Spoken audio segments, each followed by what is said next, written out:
AMD video on the main channel last night called Keep Buying AMD and Don't Stop. Oh boy, was it interesting reading the comments. As a pretty new AMD shareholder, right? It's interesting to see how bad the sentiment is from the AMD investor base. Oh, it was brutal. I mean, just a lot of people talking about, I'm selling this stock in the morning. I'm finally done with this stock. I can't put up with it anymore. It's advanced money destroyer. AMD sucks, right? Look at the top comment. AMD will make millionaires out of billionaires, right? Which is actually pretty funny. But that just goes to show you the sentiment is brutal right now in regards to AMD. People are done with the stock. They're fed up with it. They're sick of it, right? And I'm a new investor getting in the stock and I'm buying my shares right now and I'm buying my shares. And I'm like, oh man, is this party really this bad? Like, what's going on here? Because I think the party's going to be pretty dang good, right?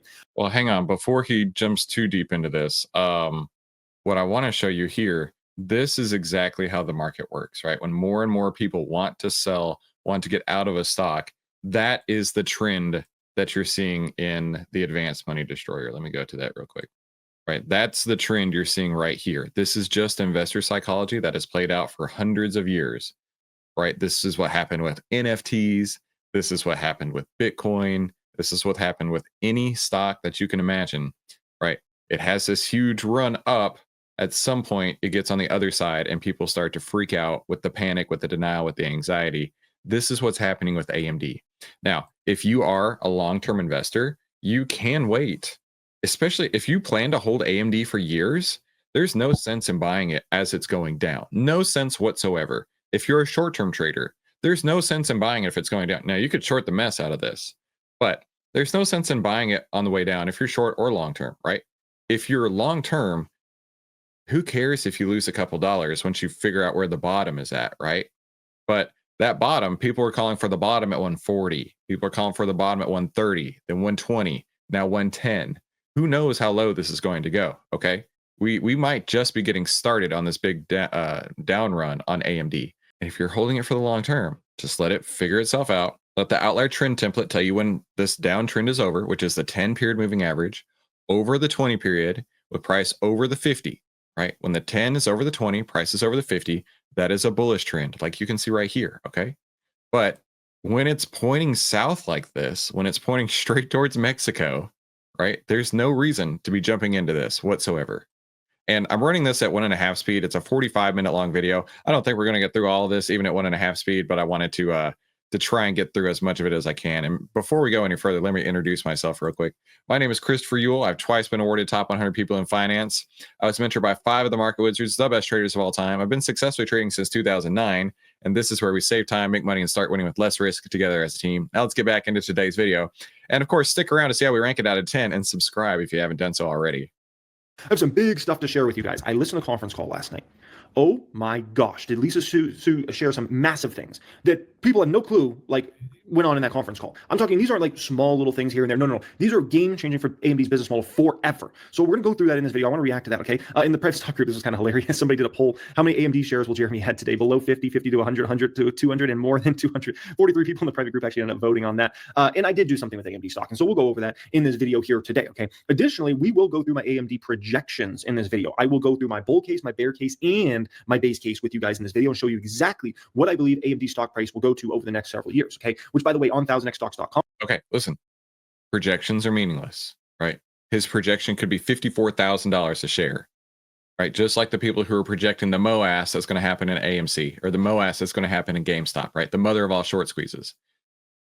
Like, your projection doesn't mean anything. The only thing that matters is what is price today? Where is price going? And what is the sentiment behind that? In fact, let's go into AMD on Outlier real quick. And I want to look at the sentiment right now for Outlier or for AMD. So first, let's look at the news while this loads in. Right, AMD drops by 10% negative. 2 AI stocks that'll be worth more than Palantir by early 26. That's positive. Lots of negatives, right? All right, so here, let's zoom in. Right, so Outlier gave the sell signal back on October 17th. So the sell signal on October 17th. Now, here's a pro tip when you're looking at Outlier, right?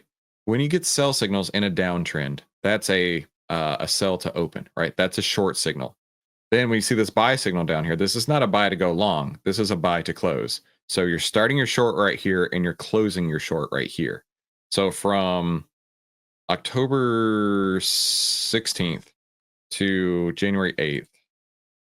Is how far? January 8th. There. Close to close. A 21% decrease. 21% down move, right? Listen, if you're an AMD shareholder, right? I don't want you to have to lose 21% of your money. No way. No way. You worked long and hard for that money. And to put it in AMD just to watch it evaporate? No way. But the fear and greed on here, actually the fear has peaked. The fear peaked around R28. This goes from 0 to 50. The fear peaked around R28, bounced a little bit down, a little bit back, and now it's coming in. Fear's coming in. It's now R24, right? We're certainly nowhere close to greed just yet. And then you can look at the technology sector, right? Technology sector has a lot more, tons more greed. The whole sector is very greedy, where AMD itself is quite fearful. Got something very exciting for you guys. We just added in where you can now have your bull case, base case, and bear case all on the same page. Whereas before you could just do one at a time. You had to, get ready your numbers and whatnot. Now you can do all three cases all on one page. Just makes it way easier. You know what? I'm actually glad you brought this up. So if you're going in and you're filling in these values and you're creating your own formulas or whatever, right? You can manipulate the numbers. Listen, I do a lot of consulting with financial institutions. And if you want to manipulate numbers, I know which numbers you can manipulate. Okay. And if you're out here trying to predict where the share price is going to go in 2026 by manipulating your numbers that you put into a glorified spreadsheet, basically, and saying, oh, you know what? I know what's going to happen. My base case, my bull case, my bear case, it just has to go up, right? That's not reality, right? That's not how the game is played. You can fill in all the spreadsheets you want. You can come up with all the projections you want, but the only thing that matters is price, right? Only price is going to pay you. And right now, price is the opposite of paying you in AMD. For everybody. And oh, by the way, we're working on a little advanced projections as well. Oh yeah, can't really talk too much about that. And I know a lot of you guys have been wanting access to 1000X, and me to do a deal has been quite a while since I to a long time coming in regards to that. Now we could be talking about Meta passing Google McDougal.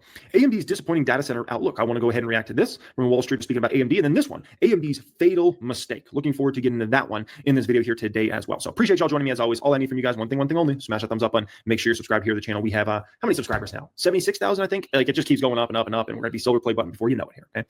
Alrighty, here's the first massive thing that happened on that conference call. This was huge. So Lisa Su is talking about data center business and kind of the run rate there, 5 billion, right? She says actually now we're over 5 billion. And as we go into 2025, I think our guidance will be more at the segment level with some color, as some qualitative color as to what's going on between the two businesses. And relative to your question about long-term growth rates, you're absolutely right. I mean, I believe the demand for AI compute is strong. And we've talked about data center accelerator TAM, total addressable market, upwards of $500 billion by the time we get out to 2028. It's just in a few years from now, folks. I think all the recent data points which suggest that there's strong demand out there. Without getting to a specific number in 2025, one of the comments that we made is that we see the business growing to tens of billions as we go through the next couple of years.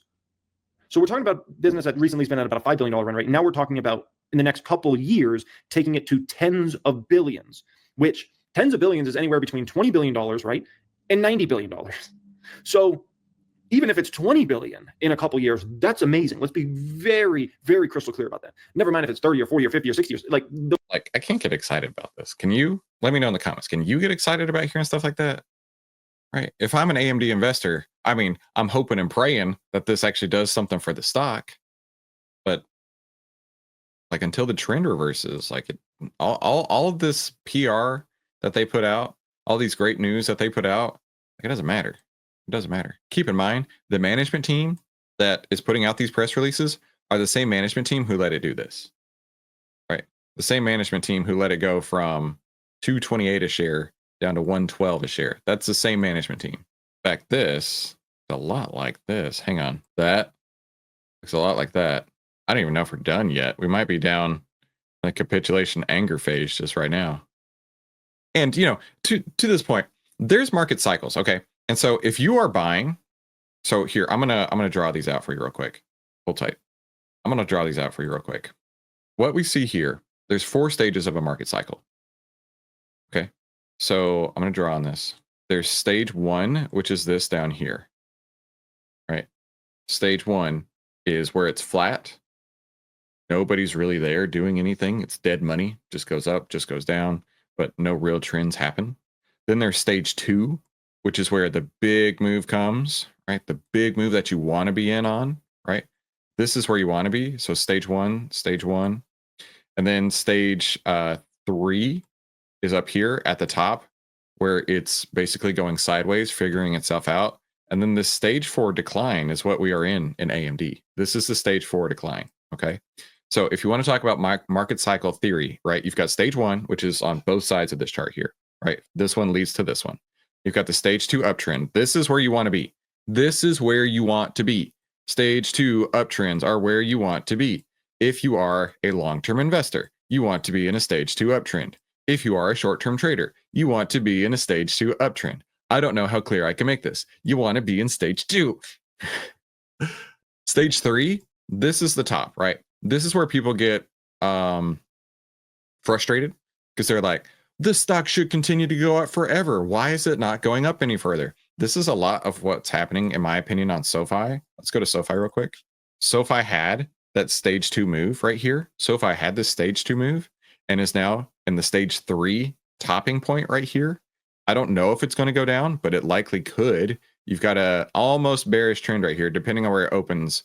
The 10 under the 20 price may be under the 50. Okay. And that looks a lot like the top right here, doesn't it? Yeah. But then you've got the stage 4 down here. This is what you want to avoid at all cost. This is what it's like when your money gets evaporated. This is what it's like when you're going on this side, right? They call it the advanced money destroyer for a reason. That's what this is like on this side right here. Now, I know you can see that. If you take a step back and you are objective about it and you're not emotional and you don't have any dog in the fight, you don't have any skin in the game, you don't have any money in the stock, you can look at it and you can say, you know what? This really is in a stage 4 downtrend. And stage 4 downtrends are brutal. They're painful. They suck. But you don't have to be in that ever. You never, ever, ever, ever have to do that again, right? You add in the Outlier Trend Template, which I showed you earlier, right? And sometimes you make a couple bucks, sometimes you lose a couple bucks, right? Like this one right here, if you had gotten in, let's say price crossed over 50 here, and then when the trend crossed back under, let's say probably right here, right? You still would have made a couple bucks, $8 on this one, right? 5%, right? That's not the, hundreds of percent move you could have had in like Palantir or something, but still following that trend, you would have made a couple bucks. But more importantly than that, you would have not lost $34 a share from that sell signal. You wouldn't have lost $39, 25% from that sell signal right there. I mean, realistically speaking, you never look at me in the eyes. You never have to take a big loss again. You never have to hold a dog like this. You never have to hold a loser. You never, ever, ever have to do that. And if you're a long-term shareholder and you think that you have to hold something like this, I got news for you. You can sell out and you can get back in later when the trend is going your direction, when you're up in this stage 2 uptrend right here. But you don't have to hold it as it's going down. No, sir, no, ma'am. Those are just astronomically high numbers. So that right there gives me all the confidence in the world about what's going on here. But it gets better. MI350 series is stronger and addresses a broader set of workloads, including inference as well as training. Because you got to understand, MI300 in the market right now, that's getting the ball rolling for AMD, but this is not the Super Bowl time for AMD. This is not the big game. The game starts with MI350. And then when we start talking about the Super Bowl, that's MI400. And then we get into MI400 series. We see significant traction and excitement around what we can do there with rack scale designs and address the innovation that's going on there. So yes, we're bullish on the business essentially, right? So MI350 is going to be huge for the company. And additionally, another big thing that happened on the conference call is Lisa Su said MI350 is going to be ready to rock and roll mid-year, right? Which in my opinion, mid-year is basically saying second quarter. So that should start to ramp in the second quarter. Previously, they talked about MI350 would be ready kind of back half of 2025, which means the revenue. And listen, and maybe at that point, the tide will have shifted. Maybe by second quarter, we'll have gotten through all these people selling right here. And someone says, I can't take this anymore. Goodbye. And then goodbye. Bye, right? Maybe by second quarter, we're to that point. But who knows how much farther it's going to go, right? I drew this on the chart the other day. We're right here now, right? This could totally happen by second quarter. And then it goes up, okay? And rather than buying it now, when it's on its way down at 112, why don't you let it settle? let those moving averages cross back up. And if 112 was the best price that you ever wanted to get into, you still get back into it at 112. Okay. You still can. But when it's going up, when it's hitting that stage 2 uptrend, when it's finishing the stage 4, it goes through the stage 1 for a hot minute. It goes through the stage 1 for a hot minute, and then it comes back up on the other side. Okay. You can still do that. Get back to the video here. News story is going to get a lot more exciting on this one, starting in the second quarter, and then really get exciting in the third quarter and fourth quarter of this year, right? Keep in mind, this is like the first inning of the game. The really, really huge, exciting numbers really come 2026, 2027, 2028, 2029 for this company. This is just like, the game's about to start, essentially. The second quarter is when the game starts. We're going to get this first quarter out of the way, like numbers should be fine, cool. But the exciting game starts in the second quarter. And guess what? Second quarter is not. To that point, that is the exciting game, right? Let me try and erase some of this. That is the exciting game that he's talking about. It's when you're in these stage 2 uptrends. Now, the problem here is trying to catch that falling knife. You've heard that phrase, right? Trying to catch a falling knife, you're going to get cut, right? Trying to find where that bottom is not all that hard if you know what to look for with the Outlier Trend Template, which we've already discussed. But when you are blind to what the price is doing, right? It can go down a lot further, and it can go down, or it can go sideways for a lot longer than you could ever want to deal with. Not that long from now. The second quarter starts in April. It's not that long from now, okay? We're already in February. Now, this was also very telling what happened on the conference call. This was such a ridiculous question. And this goes to show you how ridiculous Wall Street is around AMD right now, how silly they are. And Stacy Rascon asked this question. And I was kind of disappointed that Stacy even asked this. It was ridiculous. It was toward the end of the call. It was in the last few minutes. I'm listening to this call. I'm like, why would you even ask that, dude? He said, got it, thanks. And I guess for my follow-up, maybe to follow on there, do you think your exit rate on GPUs in 2025 is higher than your exit rate in 2024? Are you willing to commit to that? And Lisa Su starts laughing. And Lisa Su tries to be as professional as possible, but it was such a ridiculously silly question that she actually started laughing. She said, absolutely. Yes, of course. It would be hard to grow strong double digits otherwise, right? Like, what are you talking about, dude? And so I thought that was very telling about how ridiculously silly Wall Street has gotten around AMD stock that they would even ask a question like that. I'm like, and from Stacy Rascon, I was so disappointed in him. I'm like, dude, what are you doing? Like, that's like a noob question. Like, put the numbers together and everything Lisa Su said on the call, all the information she gave you about the business of strong double digits, about MI 350, like, and then to ask that question was so laughable. And I'm, Lisa Su, like I said, she always tries to keep professional, but she started laughing at it. And I don't blame her. I was more disappointed than I was like, I thought it was a funny moment. I was just like, this is silly. Okay. You're seeing articles like this today. AMD, a cool down to $100 may be coming. Who cares? Who cares? Send it to 100, send it to 55, send it to 75, send it to 80. Really? Come on, Jeremy. By the way, Jeremy watches the channel. What's up, Jeremy? Really? I would care a lot. I would care a lot because that's my money.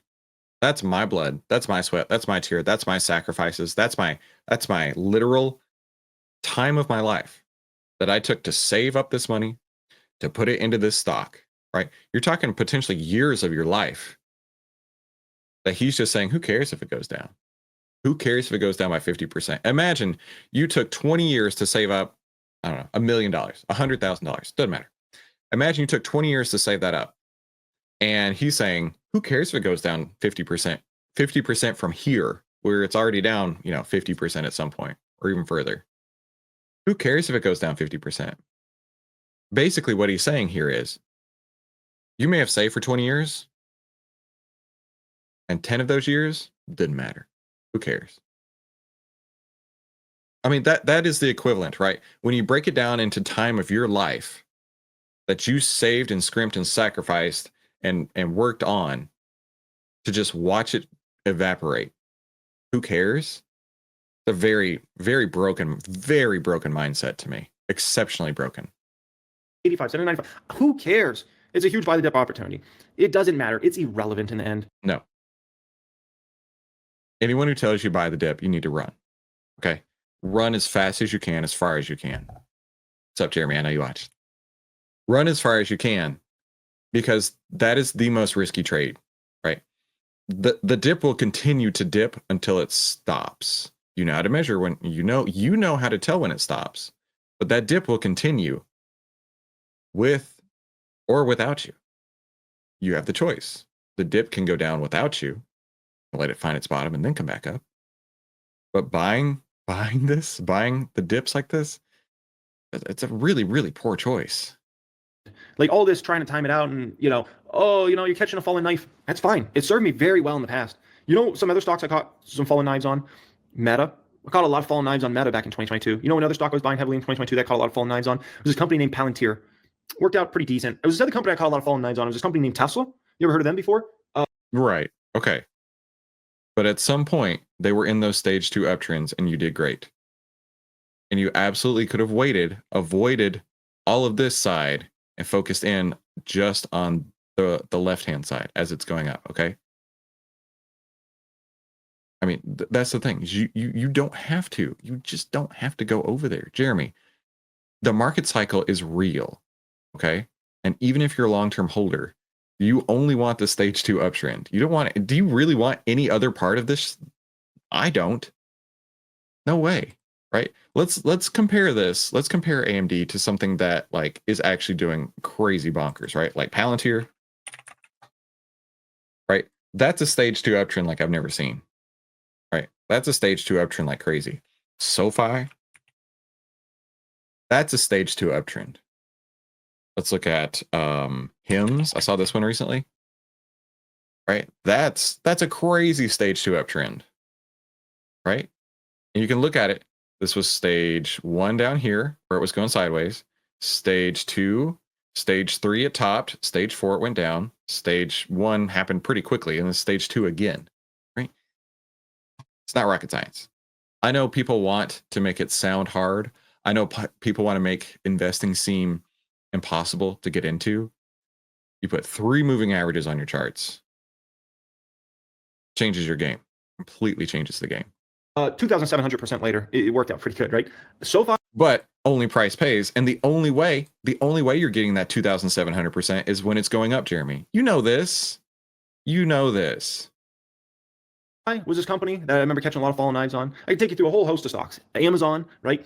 You look at a lot of the best positions basically almost all the positions in the public count that now have massive gains on them. Basically all of those stocks were falling knives. And I caught them and my hands got sliced and it was all bloody and it was a big mess. But look how it turned out in the end. And here's the thing. You don't know. You just don't know if those knives are going to stop falling. You don't know when they're going to stop falling. And by buying on the way down, you're setting yourself up for potentially years of stress before it even comes back. Potentially years of stress. And so here we are with AMD. Oh, it's a falling knife. Careful, catch a falling knife. Blah, blah, blah. Okay. It's business as usual here. Fall some more. I'll catch them all. Like, it doesn't matter to me. It means nothing because of where I believe the stock is going over the next several years. So send it to whatever price you want to send it to short term. I have doubts. I have major doubts that the stock's even going to see 100 or below 100. I will gladly welcome it. Gladly, please go to 100. Go under 100. Be my guest. I have a lot of doubts because here's the thing. Okay, is a lot of Wall Street not very intelligent? Yes, but doesn't matter if Wall Street, in your opinion, is intelligent or not. This is how it works. This right here is the best representation of how the market works, and you know it. A lot of big money is a little intelligent, and they do the research work. And guess what? All those shares that were trying to be sold today, all those people that were done with AMD and they were selling out in the morning, somebody was out there buying those shares left and right, happily, with a smile on their face. And they were gobbling them up. And actually, AMD showed a lot of strength as the trading day went along. A lot of strength. Came back to finish down, like 6% or so? You got to ask yourself, who was gobbling up all those shares? Okay. If we're going to play that game, Jeremy, look at the literal before candle, right? This candle right here, bottom to top, 4%. The candle you're talking about here, bottom to top, 5%. Okay. And that's after this, 10% sell off here. Yeah. People are absolutely buying it. But one intraday trend, one intraday buy up does not break this giant trend right here. All those sellers that were done with AMD this morning, who was gobbling them all up? Well, I can tell you one person that was gobbling up some of those shares. It was, me. Oh, I gobbled up a few of them. Just 325 of them. I'm just a little fish. I'm just a little fish in a big ocean. I'm a little fish in a big, big ocean out there. But, I saw a few crumbs in that ocean. I gobbled them on up, okay? And yeah, $35,000 plus move here today on AMD. I did buy a couple other stocks, which obviously I posted inside my prep stock group. They got to see that. But yeah, AMD was the big buy here today. I'm like, send it lower. I'll buy more. Like if it goes lower, I'll buy more lower. But this morning there was, in my opinion, some very attractive pricing on the stock. And I was very, very happy to be gifted those shares. Like that's all it was. It was just a gift. Like when you got a company that's this quality as AMD trading the way it was trading this morning with the multi-year outlook this company has and the product roadmap and everything they got going on here, well, it's fine with me. I'll be more than happy to take 325 shares off somebody's hands there, right? I'd like to introduce Jeremy to William O'Neill. So William O'Neill founded investors.com, and he has what's called the CAN SLIM investing methodology. And he puts a ton into all the fundamentals. The CAN SLIM is an acronym, right? I don't remember what it all means. But the last one, the M, is the market, right? So you can have all these fundamentals lined, every single thing you could ever want to see, revenue growth, a new product, all this stuff, right? All of that. But the most important part is the last bit, and it's the market. Is the market also agreeing with you? You can do all this analysis ahead of time, but is the market actually helping you with this? So this quote here from William O'Neill says, "My philosophy is that all stocks are bad. There are no good stocks unless they go up in price. If they go down, instead, you have to cut your losses fast. Letting losses run is the most serious mistake made by most investors." Right? Market wizard William O'Neill said that. Now, Jeremy, like I say, I know you watch these videos, so I'm speaking directly to you. Right? This is not a banana measuring contest, okay? Anytime you get into a trade, I need you to remember this one saying that only price pays. You can get in on these stage 2 uptrends right here, right? Because if you are an investor, as you've seen, that's the only way that you get paid, right? And you may have done well with Palantir, you may have done well with Meta and Amazon and all these others you wanted to list out, but you're not going to do well with anything at all that's falling. No. At some point, you could look for that bottom. You can follow the Outlier Trend Template, and then it might start crossing back up, and then you might see this over here, okay? But if you're buying at 140, 110, let's call it 110 because that's about where it's at right now. If you're buying it down at 110, when it comes back up, the peak of this may be 110. Imagine that. Imagine that this has shifted so far down that the very peak of the next market cycle here peaks at 110. And the best you can do is break even. That would really suck. So let's rank this video. I mean, AMD's been getting monkey hammered time after time. That is a technical analysis term, monkey hammering. And AMD is all about getting that monkey hammer. So let me know in the chat. I want you to rank this video. I want you to rank this video in the chat. For me, because I watch these videos. I watch these videos because this is great content. Oh my gosh, this is great content. Because we can see on the chart what I feel like Jeremy it chooses to be ignorant and blind to. Looking at the score, I'm going to rate it a 2.5. It's painful and frustrating. It's painful and frustrating because he knows better. He's made money in the markets, and he knows that this is where he makes money. It's on these stage 2 uptrends. And it's painful because, like, you ever watch those movies where you just cringe, where you're like, oh, I can't believe that this is happening to that character, right? I've got 2 little boys. When we watch the, what is that movie? Diary of a Wimpy Kid. We cringe to that whole movie. Greg Heffley, the main character of that, is such a dick. He is awful to everybody. And he's like the main dude. And like, you just cringe the whole time. That's how I feel watching these, Jeremy, because it's like, bro, you know better. You know better. And that's why it's painful and frustrating to watch this, because you know better. You know that only price pays. But I need you, the audience, to tell me what you're trading in the chat. And please remember that only price pays, okay? You can catch those falling knives or try to catch those falling knives all you want, but you're not going to get paid for it, right? But be sure to come back tomorrow, or we'll help you save time, make money, and start winning with less risk together as a team. YouTube is going to recommend a couple videos right now. I recommend you watch one of them, and I also recommend you have a fantastic day.